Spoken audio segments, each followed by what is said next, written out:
Yeah, I've been playing some great golf recently. My game's in good form. Golf swing feels pretty solid. Um, a lot of it's just more the same for me right now, continuing to improve on little things that I know I can. When something gets off, I focus on getting that back to my standards. And then continue to just put pedal to the metal as hard as I can with these golf courses and give myself a lot of opportunities to win. That's the goal in this great game, is to win these tournaments, and I don't come here to finish second, as I hope no one else out here does the same. And for me, it's just more of the same.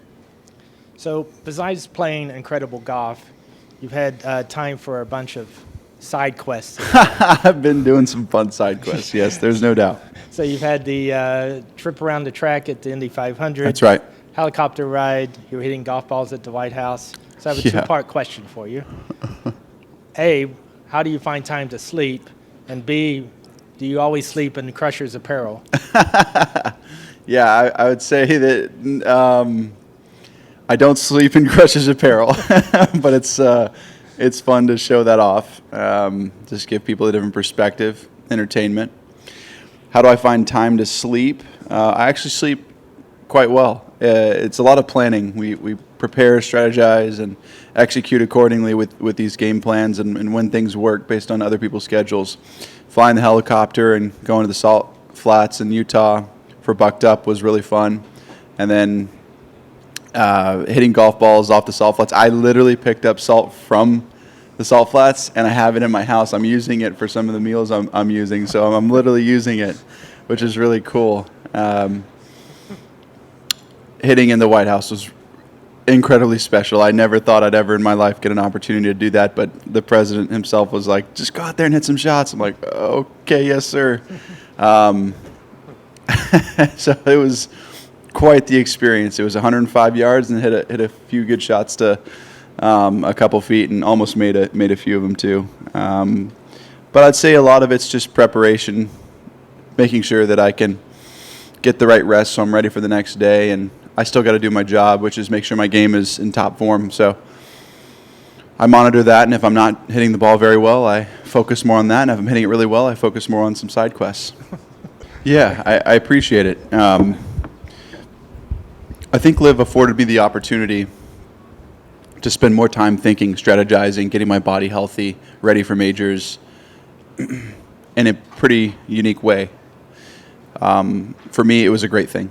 I thought there was an opportunity to do other things in life, and look, do I want to win every single tournament I show up to? 100%. I'm never not going to be the hardest competitor out there, in my perspective. But it also allowed me to do other things which are meaningful as well. And I think creating my YouTube channel was something that I've always wanted to do, seeing what Mr. Beast and Dude Perfect had done in the mid 2010s. And I said, why can't I do that as well? I think there's an opportunity to be as influential as I am now, and this is just the beginning. I think there's a lot more to come. And I hope that's a positive force for the game of golf, because that was my initiative with the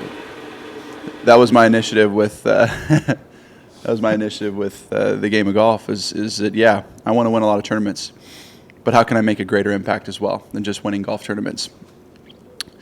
And now that I've got a couple million followers on YouTube, I mean, I'm incredibly grateful. There's no other words about it. Did I ever think it would get this big? I had no clue. I really had no idea.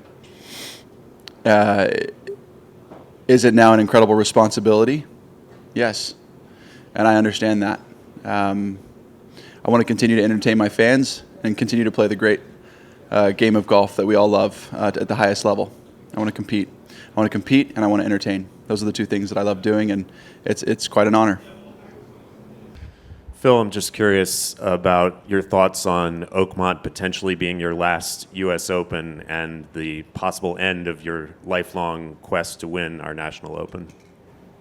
I haven't thought about it too much. There's a high likelihood that it will be, but I haven't really thought about it too much. What I have thought about is how similar this week's course is set up to what we'll see next week. Like, we have greens that are rolling 14 to 15 on the centimeter, just like we will next week. We have contours, undulations, just like we will next week. I think it's a great way to prepare for next week without minimizing the effects of this week, because this is the first tournament of our second half of LIV, and we all need and want and are working hard to get off to a good start and making the second half of LIV great. It's also a great way to prepare for next week. So short game, touch, chipping around the greens, rough, speed, lag drills, and speed and touch on the greens. All of that's critical here. Same thing as next week. And so it's couldn't be a better spot to get ready. Would you try to qualify in the future? I don't know. I don't know. I haven't thought that far. All right. We appreciate the time, High Flyers. All the best this week. Thank you. Thanks, guys.